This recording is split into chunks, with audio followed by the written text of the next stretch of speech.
As a free-to-play player or light spender, aka those who get the internet membership and new air reduced city fund, odds are you're not going to get every agent as they come out unless you have some godly luck. It's important to set your expectations from the get-go and plan your pulls to avoid disappointment. I've seen a lot of posts from people upset about losing a 50-50 on an agent they really wanted when it could have been avoided.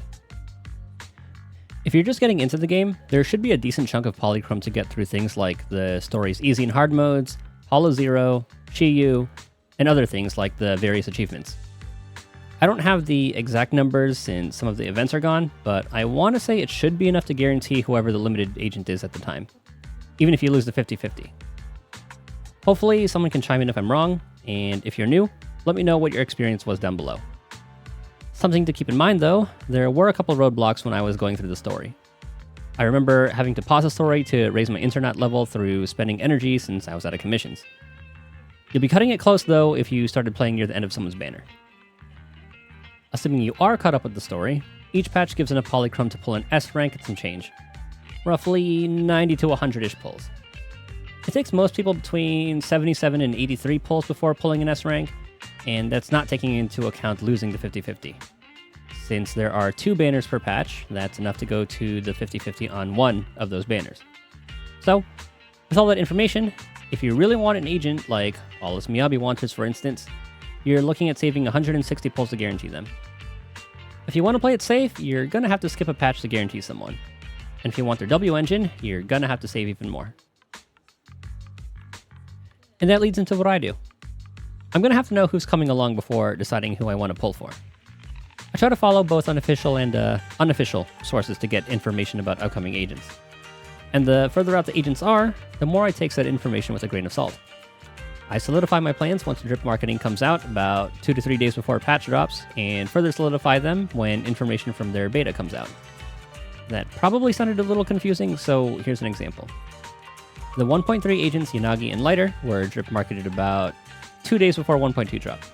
And while 1.2 is going on, people are in the 1.3 beta testing Yanagi and Lighter's kits. This way, I can see how the agents play, see if they can add value to my account, and ultimately decide whether I should pull or skip and save. After the rest of Section 6 comes out, who knows what we're going to get next. It could be the rest of Obol Squad or the virtual idols that were shown during the pre-release livestream. We'll have to see how the story goes. Anyway, playing Star Rail got me to set my expectations.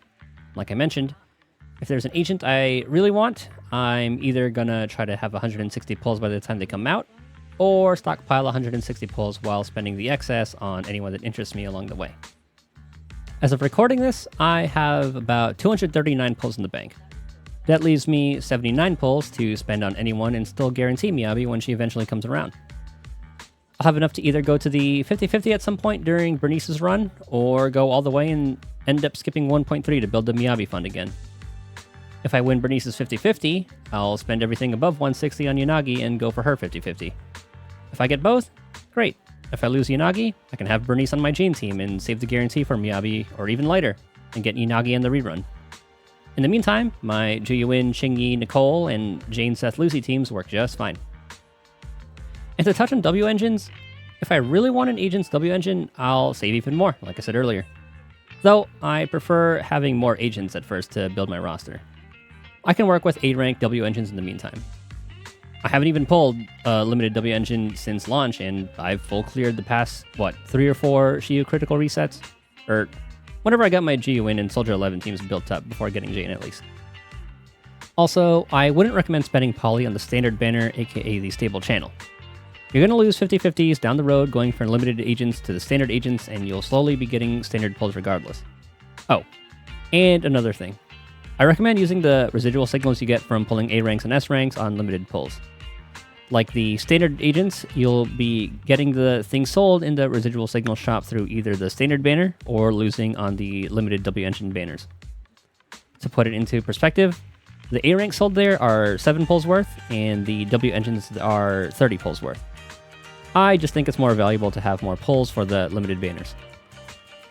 Lastly, you don't even have to follow any of this. As long as you're happy, do what you want.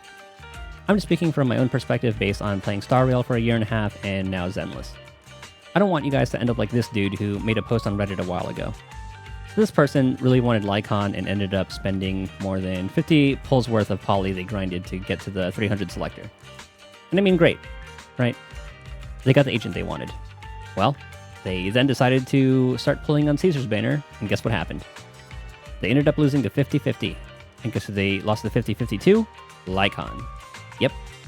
Those 50 plus pulls could have gone to the Caesar guarantee and would have gotten Lycon anyway. Well, that's pretty much it for me for this video. I hope this helped someone avoid situations like the dude above, and good luck on your guys' next pulls. Later.